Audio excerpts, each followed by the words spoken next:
मैं भी नहीं जानता था पहले तो। लकड़ी की गाड़ी लाते थे खेलने के लिए, लकड़ी की काटी काटी का घोड़ा, घोड़े की दुम पे मारा, दौड़ा दौड़ा दौड़ा दौड़ा दौड़ा दुम दबा के दौड़ा। अभी क्रेडिट का हकदार नहीं। तो नरेंद्र भाई की बहुत मेहनत है। मेरे को क्रेडिट इसलिए मिल रहा है कि सामने का फ्रंट फेस में हूँ, तो फ्रंट फेस को क्रेडिट मिलना पीछे में कौन है थोड़ी ना हमारा। जब तक यहाँ करेंगे, विवेक भैया के लिए जान लगा देना है, 100% देना है, बेस्ट देना है, और हमको बता देना कि सेल वस्तारे से अच्छा कोई है ही नहीं, पूरी ताकत झोंक देना। लेकिन उसके सेटिस्फेक्शन के चक्कर में पड़ोगे ना तो तुम सबको बीपी शुगर हो जाए। बिल्कुल मत पाइए। हम सेटिस्फेक्शन कहाँ से ला के देंगे यार, क्योंकि वो दौर खत्म हो गया।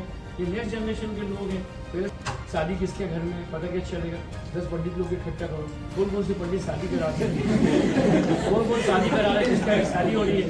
अरे पंडित जी नमस्कार नमस्कार। पंडित जी हमारे यहाँ की जो शादी है ना, हमारे यहाँ की साड़ी लेंगे तो एक बड़ा फायदा है।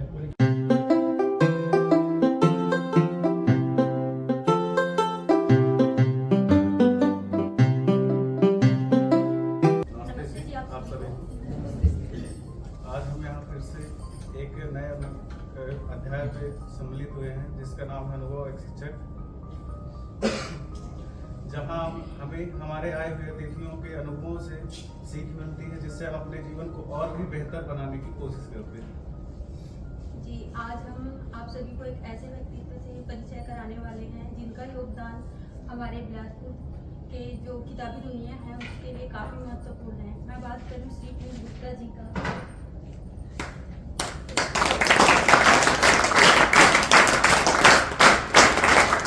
जो बिलासपुर के well known store Shri book depot के संचालक हैं, जो आज की शिक्षा जगत में एक काफ़ी ट्रस्टेड एवं डेडिकेटेड नाम के रूप में जाने जाते हैं। इनका बुक स्टोर जो है केवल एक बिजनेस नहीं है, बल्कि एक एजुकेशनल हब के रूप में विकसित हो रहा है। जो हाईकोर्ट रोड से लेकर के बसंत विहार तक इनकी जो ब्रांचेस हैं वो टीचर्स, पेरेंट्स, स्टूडेंट्स एवं काफ़ी कॉम्पिटिटिव एस्पिरेंट्स के लिए एक कंप्लीट रिसोर्स बन चुका है। एक टीचर के नज़रिए से देखें तो श्री पीयूष गुप्ता जी की सबसे खास बात यह है कि वो एजुकेशन के प्रति उनका पॉजिटिव एटीट्यूड एवं लोगों से मिलने के लिए उनकी सिंप्लिसिटी। किसी स्टूडेंट की क्या नीड है उसको बड़ी ध्यान से सुनते हैं, उनको किस लेवल की बुक चाहिए उसको प्रोवाइड कराने के लिए कोशिश करते हैं।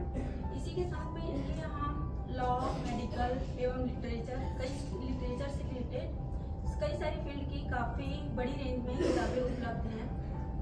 साथ में इनका फ्रेंडली बिहेवियर, हेल्पिंग नेचर एवं बुक्स की काफ़ी जो वाइड रेंज है ना वो इनको दूसरों से अलग बनाती है। इसी के साथ ओवरऑल पीयूष गुप्ता जी ने श्री बुक डिपो को बिलासपुर के एक एजुकेशनल आइडेंटिटी देने में अपनी महत्वपूर्ण भूमिका निभाई है। Thank you. मैं हमारे डायरेक्टर्स श्री विनय गुप्ता जी और यश गुप्ता जी को मंच पर आमंत्रित करूंगा और सर को स्मृति चिन्ह देंगे।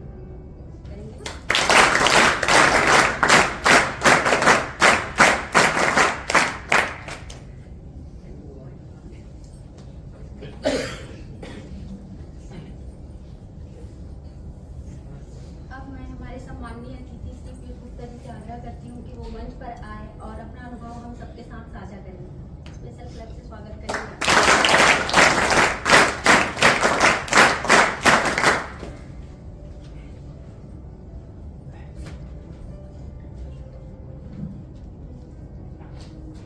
आवाज नहीं आएगी जरूर बताइएगा ना।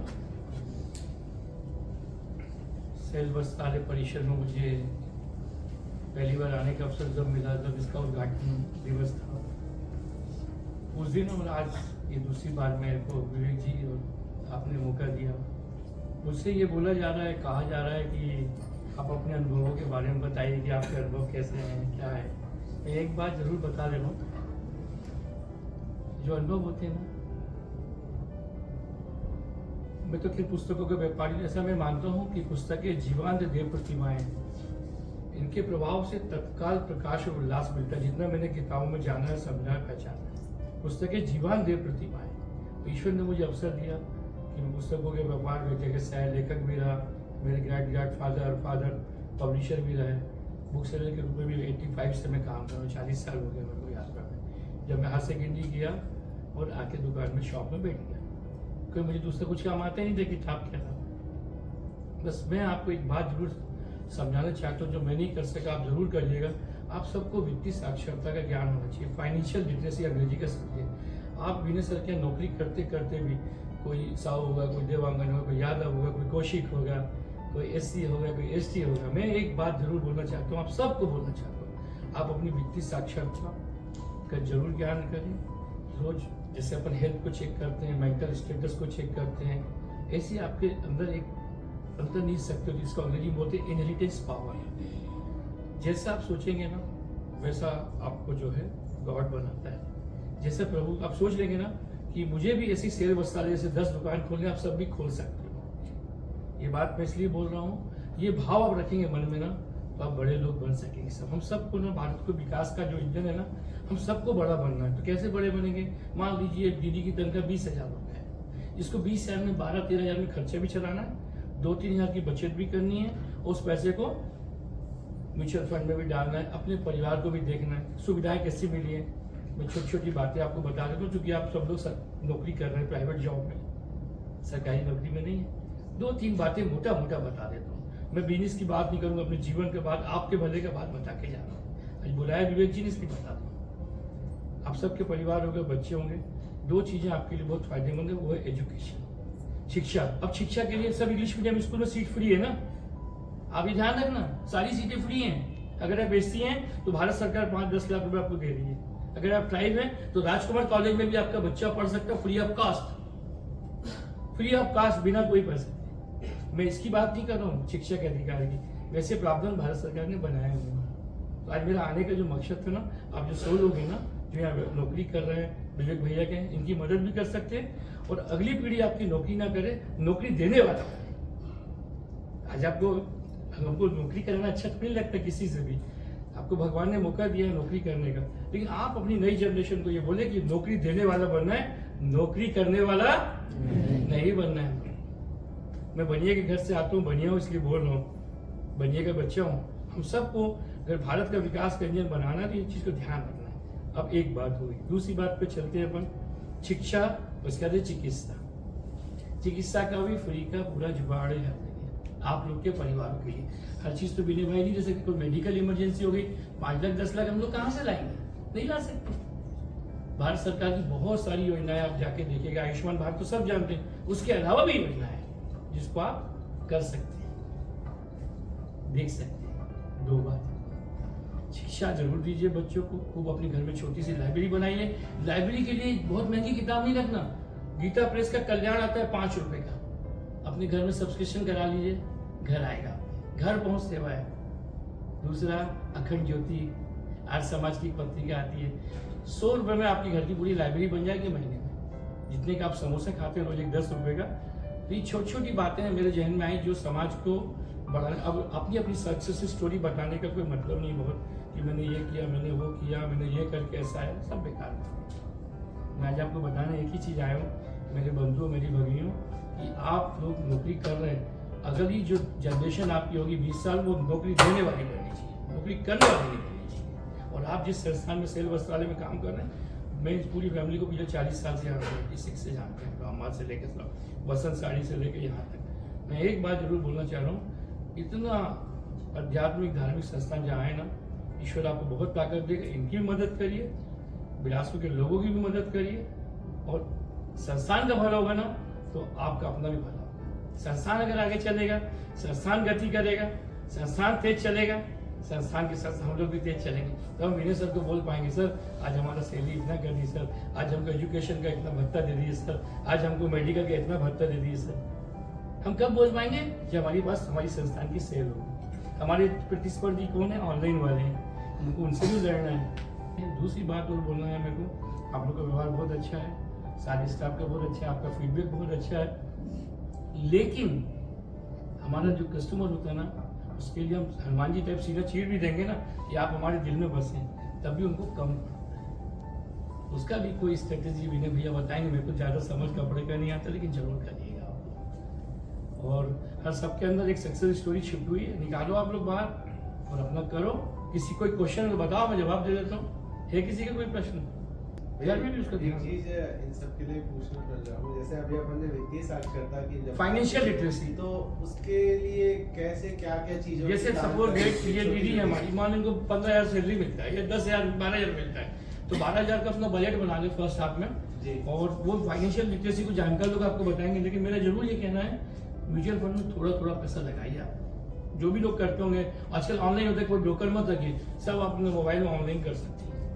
अपना हेल्थ इंश्योरेंस छोटा सा ले लीजिए, पूरी फैमिली का एक साथ हो जाता है 6 लोग का, सस्ता पड़ता है। सर को बोलिए विनय सर को हमारा पूरा ग्रुप इंश्योरेंस करके दो जी, विनय सर करके देंगे, बहुत सस्ते में होता है।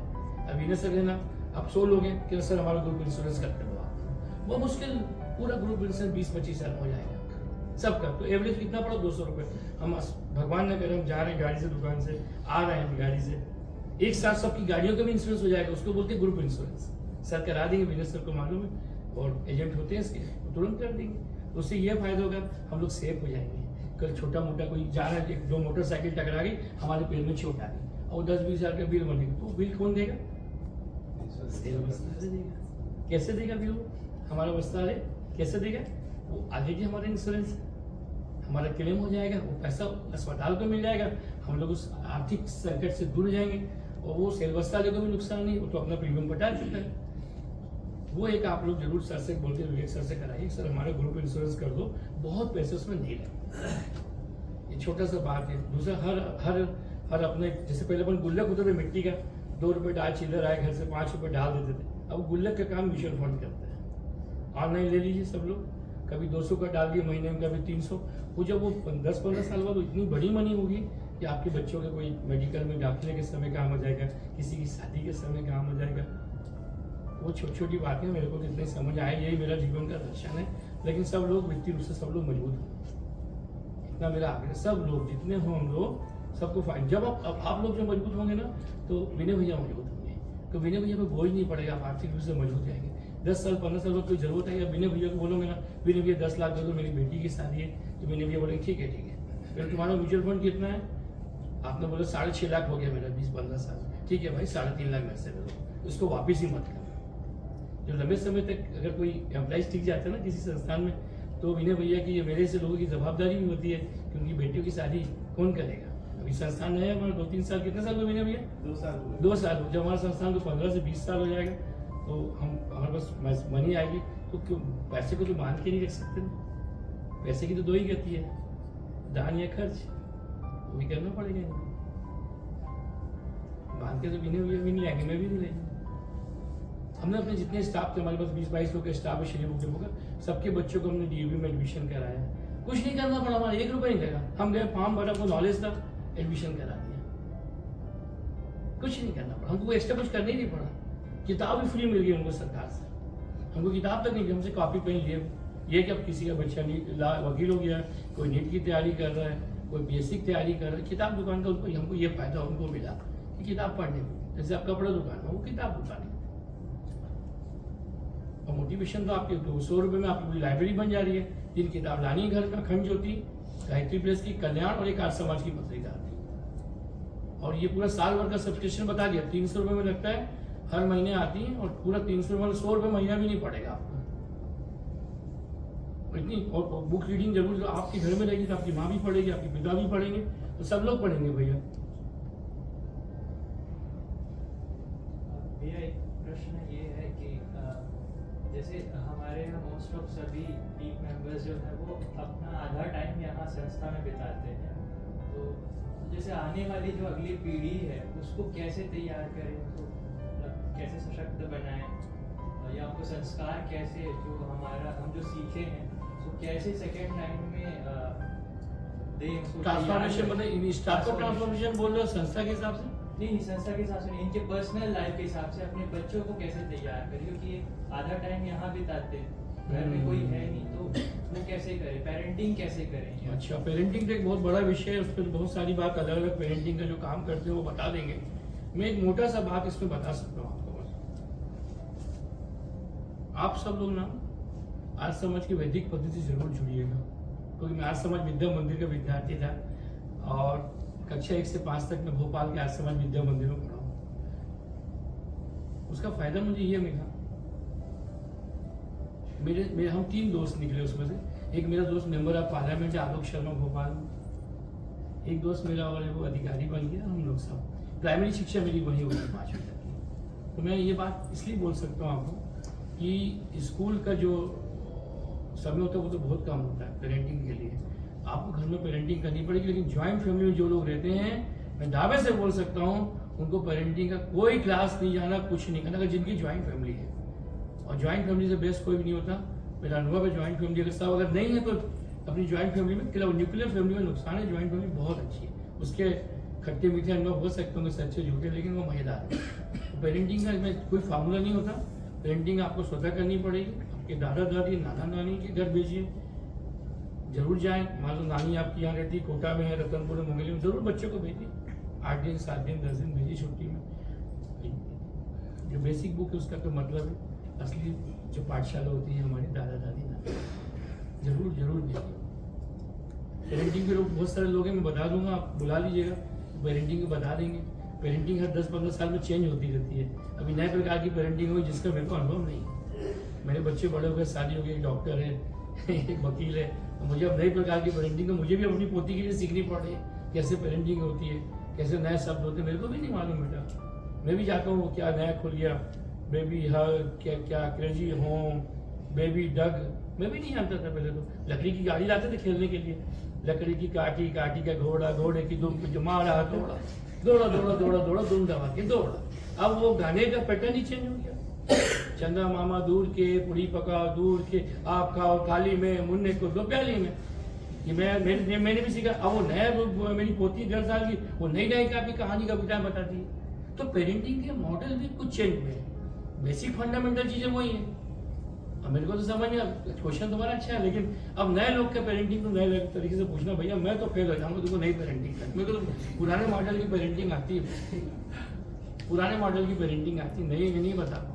लेकिन जब मेरी पोती के साथ जब मैं खेलता हूँ ना, वो नई बात 18 महीने की मेरी पोती शिया श्री नाम है उसका, वो सिखाती है मेरे को, दादा बैठो, दादा खड़ो, दादा नीचे, दादा ऊपर।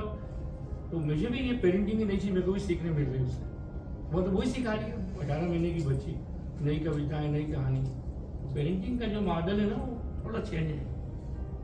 सर, जैसे आपने कस्टमर सेटिस्फेक्शन का बताया, तो हम उसको कैसे बढ़ा सकते हैं कस्टमर सेटिस्फेक्शन? देखो महात्मा गांधी बोलते थे कि ग्राहक भगवान है। अभी कोई कस्टमर तो नहीं है यहाँ पे? नहीं। अब वो बात मैं नहीं मानता। आप कस्टमर के लिए अपना हनुमान जी चाहे सीधा चीज दोगे, मेरे भगवान मेरे दिल में राम सीता आप ही है करके, वो नहीं माने, वो नहीं माने। क्योंकि कस्टमर की प्रवृत्ति इतनी इस युग में इतनी खराब हो गई है कि आप देखें ना, 1 सेकंड 1 मिनट में उसको आप उसके लिए कुछ भी कर देंगे ना, विनय भैया आप लोग से हमेशा नाराज रहेंगे, ये कस्टमर को तुम सेटिस्फाइड नहीं किया, इसको ऐसा नहीं किया। कभी कस्टमर को हम लोग सेटिस्फाइड कर नहीं सकते। नोट कर लो मेरी बात, बस ये हमको बेस्ट, अपना जो बेस्ट है वो देना है। हम सेटिस्फाइड करने का बिल्कुल नहीं सोचना।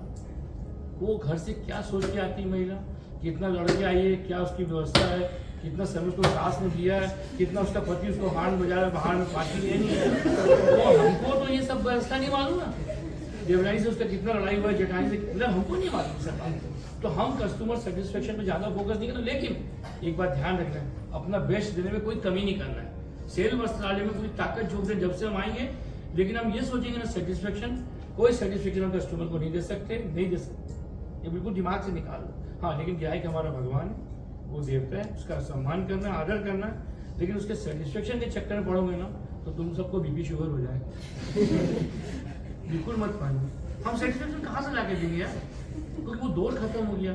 ये नेक्स्ट जनरेशन के लोग हैं, पहले सबर होता था, अब सबर ही नहीं है। तुम वो लहंगा दिखाओगे, नहीं ये तो उसमें कोई अपना वीडियो निकाल के दिखा देंगे, मोबाइल ये दिखाओ, तुम वो निकाल के ले आओगे लहंगा, अच्छा कितने का है, वो 40,000 का, अरे ये तो 3,000 में मिल रहा है उसमें ऑनलाइन में। तो आप सेटिस्फेक्शन कहाँ से दोगे? फिर ये शर्ट निकालो, वो साड़ी लाओ, अपन दिखा देंगे, संतुष्ट कर देंगे, मैडम ये हमारा जो कॉटन है ये अलग है, हमारा ये कपड़े का क्वालिटी अलग है, वो थोड़ी ना मानेंगे। अरे सेम तो दिख रहा है भैया, तो 13,000 में मिल रहा है अमेजन में, आपको तो 40,000 का, आप तो लूट रहे हैं, महंगा है भैया। तो आप उसको समझा नहीं सकते। सेटिस्फेक्शन का जो बात है ना उसको भूल जाओ। सेटिस्फेक्शन की चिंता छोड़ो, सब लोग अपना बीपी शुगर मत होने दो मेरे को। मैं विनय भैया को ना तुम लोग को क्या होगा ना, हम सेटिस्फेक्शन के चक्कर में जाएंगे ना भैया, मैं दावे से बोल रहा हूँ ना, हम सेटिस्फेक्शन किसी सेटिस्फाई कर नहीं सकते किसी को। हम आधी आबादी को तो कर ही नहीं सकते, सेटिस्फाई किसी को नहीं कर सकते। तो उस पर बिल्कुल फोकस। हाँ, लेकिन अपना बेस्ट देना कभी कभी मत छोड़ना। अगर सेल मसाले में आ गए ना हम लोग तो अपनी पूरी ताकत झोंक देना कस्टमर के लिए, बेस्ट से बेस्ट देना, बेस्ट हम बेस्ट। हम क्या करें, कैसे आपको संतुष्ट करें मैडम बताइए, और क्या लाए मैडम आपको, कैसे दिखाएं मैडम, बस करते रहिए आप। बाकी जहाँ तक सवाल है, सेटिस्फाई नहीं कर सकते किसी को। तो जब हम सेटिस्फाई करने का सोचेंगे ना, तो जो वास्तविक में दूसरा कस्टमर लेने वाला को भग जाएगा, तब तक उसको सेटिस्फाई करोगे। राम को सेटिस्फाई करो, रहीम तब तक नहीं कर लेगा, उनको सेटिस्फाई कर नहीं सकते। एक वो आर्ट होती है, तुम लोग को बिना भैया सिखाएंगे, मुझे तो नहीं मालूम। हम तो कस्टमर की आंखों में देख के बता देते हैं ये किताब सामान किताब लेगा कि नहीं लेगा। हमको वो अनुभव, ये अनुभव नहीं हमारे स्टाफ को नहीं है, हमको है, क्योंकि हम 40 साल से बैठ रहे हैं, ये अनुभव है। लेकिन वो हमारे स्टाफ जो नए नए आते रहते हैं जाते रहते हैं, उनको अनुभव नहीं होता। और किसी कोई क्वेश्चन? सर, ये आपकी लाइफ में पूरे 40 साल के अनुभव में क्या बड़ी चुनौतियां रही और आपने उनको कैसे ओवरकम किया? अच्छा, ये बता दो, ये बहुत बड़ी बात आपने बोली। मेरा छोटा बेटा ना दिल्ली विश्वविद्यालय में पढ़ता 2018 में। उसको ना एक डिसीज हो गई, उसका नाम था ऑटोइम्यून डिसीज। जब उसको ऑटोइम्यून डिसीज हुआ तो गंगाराम अस्पताल में हम लोग दिखाए। मेरे बेटे का नाम प्रवीण है। गंगाराम हॉस्पिटल में जब उसको दिखाए तो डॉक्टर बोले कि ठीक है, इसको दवाई देते, मेडिसिन दिए, और हमको लगा कि हम तो उस चीज़ को समझ नहीं पाए थे। 8-10 दिन बाद उसको बहुत तकलीफ हुई, उसका पैर सूजने लगा, ये होने लगा। हम लोग फिर वापस दिल्ली गए, बिलासपुर से 18 का बता रहा हूँ। मेरा बेटा 1 महीने भर्ती रहा गंगाराम में, फिर यहाँ अपोलो में भर्ती रहा। तो डॉक्टर बोले इसको लीवर ट्रांसप्लांट करना पड़ेगा। हम लोग बोले ठीक है, हम तो उतना समझते नहीं थे लीवर ट्रांसप्लांट 18 में। तो हमको बोले अब चाहिए, डॉक्टर रेला है, लंदन के डॉक्टर हैं, वो करते हैं, हैदराबाद में आते हैं। हमने अपने बेटे को भर्ती कर दिया उस अस्पताल में। ये हमारे जीवन का सबसे जो पार्ट है, पता है, इससे इंस्पिरेशन और दोनों चीज़ आपको मिलेगी। तो हमने अपने बेटे को भर्ती कर दिया, वहाँ पे भर्ती कर दिया। मेरा बेटा बेहोश हो गया, अंग्रेजी के कोई शब्द उसका भूल गया मैं उसको, जब लीवर जिसका फेल होता है, इंसिप्लोमेसी क्या बोलते हैं मुझे याद नहीं आ रहा, एग्जैक्ट वर्ड याद नहीं मेरे को। वो बेहोश हो गया, हम लोग डर गए, रात को 3 बजे को लेके अस्पताल गए। वहीं पास में अस्पताल के पास फ्लैट ले लिया था हमने। हम लेके गए तो डॉक्टर बोला इसका तो आपको अर्जेंट ट्रांसप्लांट करना पड़ेगा, आपको अर्जेंट ट्रांसप्लांट करना पड़ेगा। तो मेरी वाइफ ने अपना 60-70% जिगर, जिसको हिंदी में जिगर बोलते हैं, उर्दू में लीवर काट के दिया। मेरा बेटा 600 दिन आईसीयू में रहा, 40 दिन वेंटिलेटर में रहा, 600 डेज इन आईसीयू। उसके बाद वो पहला लीवर जो मेरी वाइफ ने दिया, वो जाके 1 साल बाद वो लीवर भी रिजेक्ट हो गया। ठीक भाई, फिर हमको भगवान जगन्नाथ की कृपा से जगन्नाथ नाम के व्यक्ति का लीवर मिला। मेरे बेटे का फिर सेकेंड ट्रांसप्लांट हुआ, पूरा लीवर मिला। आफ्टर दैट मेरा बेटा ठीक है, ट्रांसप्लांट हुआ पूरा 5 साल हो गया, 5 ईयर हो गया। लेकिन उसका अनुभव ये रहा कि हमारी पूरी फैमिली, मेरी बूढ़ी माँ श्री बुक डिपो में बैठती थी, हमारे चारों बेटे, मतलब मेरे भाई के बेटे, मेरे भाई की वाइफ, मेरी वाइफ, हम लोग करीब 800 दिन बाहर चले गए, बिलासपुर छोड़िए। 18, 19, 20, हम 2020 में कोविड के 3 दिन पहले यहाँ।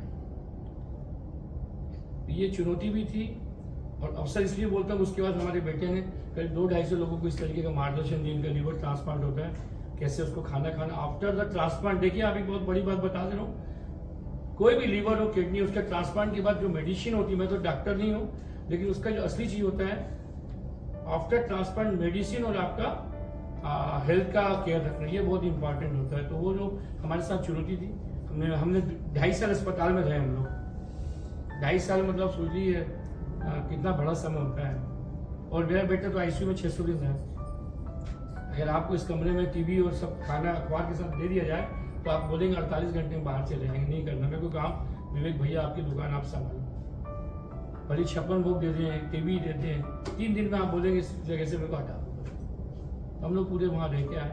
ये एक चुनौती थी, उससे निकले, मेरा बेटा भी निकला, हमारा परिवार भी निकला। ये संकट आता है, आर्थिक तो अपनी जगह होता है, लेकिन जो परिवार का जो उसी समय आपकी ज्वाइंट फैमिली जो होती है, मैं जो अभी ज्वाइंट फैमिली का बात नहीं है, उस समय ज्वाइंट फैमिली काम है।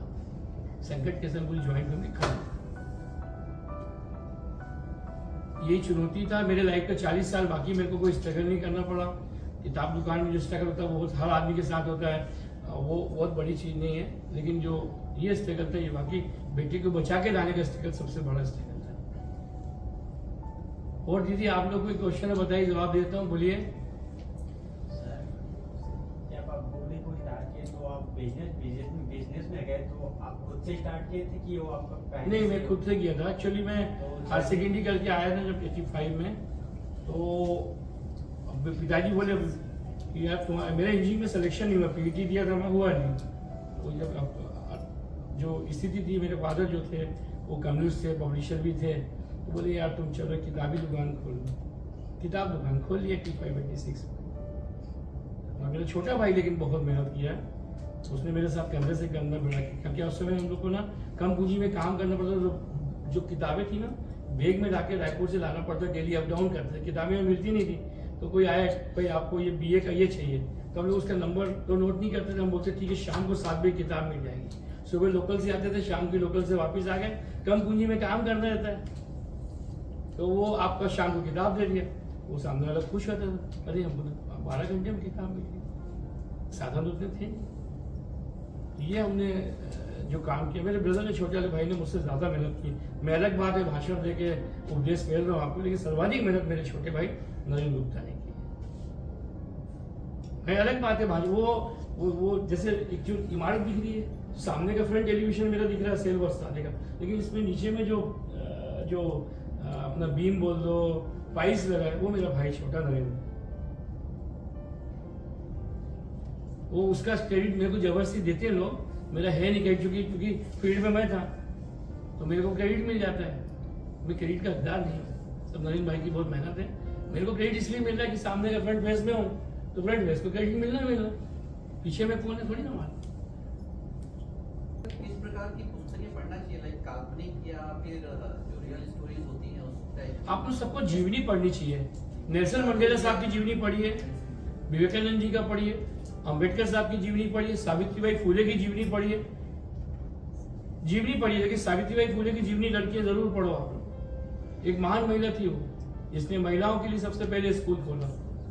सावित्रीबाई फुले जरूर पढ़िए, बिरसा मुंडा की जीवनी पढ़िए, बाबा साहब अंबेडकर का जीवनी पढ़िए आप लोग, नेल्सन मंडेला साहब का जीवनी पढ़िए, आप जरूर पढ़िए, विवेकानंद जी का पढ़िए आप, और इनका दयानंद सरस्वती का बायोग्राफी बहुत अच्छा है, वो पढ़िए आप। ये 5-6 जीवनी जरूर आपको पढ़ना चाहिए सबको, ये 5 या 6 जीवनी का बहुत महत्व है। मैं सबको बोलता हूँ महिलाओं को सावित्रीबाई फुले जरूर पढ़ो आप, उनकी बायोग्राफी लो, वो डिजिटल फॉर्म में भी है, लेकिन जरूर पढ़ो।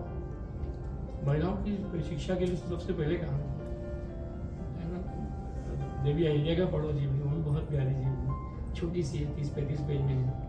मैडम क्यूरी का पढ़िए, साइंटिस्ट थी, लेकिन बायोग्राफी पढ़िए, कोई मोटिवेशन बुक की जरूरत नहीं है, वही बायोग्राफी है, वही मोटिवेशन होगी। तो दुनिया भर की किताब पढ़ेंगे, स्वेट मार्टिन का समय आपकी मुट्ठी में, आप भी जीत सकते, जीत आपकी सब बेटा, सीधा आप जीवनी पढ़ो जैसे।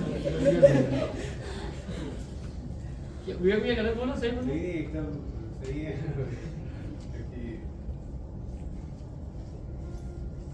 और किसका प्रश्न है बताओ भैया। ये समय नहीं आएगा जिंदगी में दोबारा,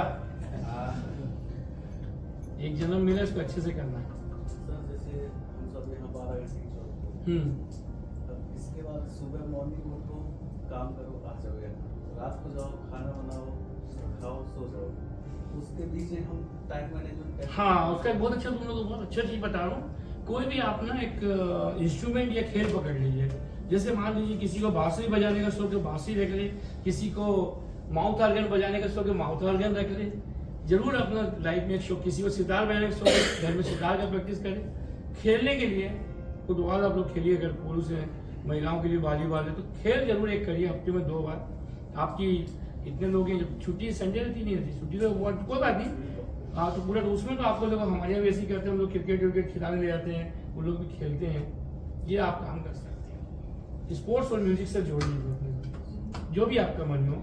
मान लो आप टेनिस आता, बैडमिंटन आता ही, मैं सबको फुटबॉल इसलिए बोलते हैं, football is a very good game, कम पैसे में गरीबों का खेल है। क्योंकि उसमें कहीं भी 2 ईटा लगा दो, बना दो अपना, इसलिए फुटबॉल बोलते हैं, बाकी कोई रीजन नहीं। सर इतनी पॉजिटिविटी इसको आप मेंटेन करके कैसे रखते हैं? साइकिल 57 साल में साइकिल चलाता हूँ। तुम साइकिल चलाता हूँ, सब जानते हैं, विवेक भैया, अपने सौमित्र भैया, सभी सबको मालूम, खूब साइकिल चलाता हूँ, साइकिल सुबह। सर क्या आज भी श्री बुक डिपो को आगे बढ़ाने और एक्सपेंशन करने इनके प्लान्स में आप भी इन्वॉल्व होते हैं उन सब चीजों में? अब अभी मैं पब्लिशिंग कंपनी हमने डाली है जो बिलासपुर में CBSE बेस पहली कंपनी, अभी CBSE कोई पब्लिशिंग कंपनी नहीं थी। तो अब हम लोग क्या करते थे, पहले तो हम किताबें बेचते थे, दूसरों की लाते, अब हमने खुद का मैन्युफैक्चरिंग डाला है। तो CBSE बेस अपनी पब्लिशिंग कंपनी चालू की 2 साल हुआ है। तो किताबें तो हम पहले भी छापते थे, छत्तीसगढ़ की माटी की, छत्तीसगढ़ के लेखकों की। अब हमने प्रोफेशनल लेवल पे मेरे बेटे के आने के बाद CBSE बेस हमने काम चालू किया, क्योंकि CBSE स्कूल बढ़ गए हैं छत्तीसगढ़ में। तो वो बेस हमने अपनी किताबें बनाई बहुत सारी, आर्टिफिशियल इंटेलिजेंसी पर है, ग्रामर पे है, हिंदी में, वो चालू किया। आपके कोई स्कूल वाले परिचित होंगे तो हमको बताइएगा, हमको लीड दीजिएगा तो हम आ जाके प्रयास करेंगे। विन विन सिचुएशन हो जाएगी। फिर आपके कोई टीचर हो स्कूल में इंग्लिश मीडियम में, बताइए, विवेक भैया को बताइए, हम उनको जाके बोलेंगे भाई हमारी बुक को देखिए, आप सिलेक्शन करिए, अच्छी बुक है, तो मेरा भी प्रचार हो जाएगा आपके माध्यम से। और बताइए, सब लोग संतुष्ट है? आपकी दुकान, अब कस्टमर तो नहीं आगे नीचे देखो। ठीक है दीदी, सभी को मेरा बहुत बहुत नमस्ते।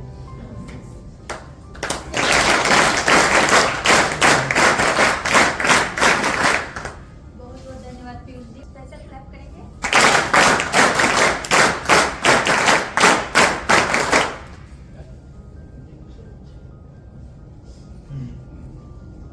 सभी को मेरा बहुत बहुत नमस्कार। ठीक है, बहुत बहुत धन्यवाद पीयूष जी।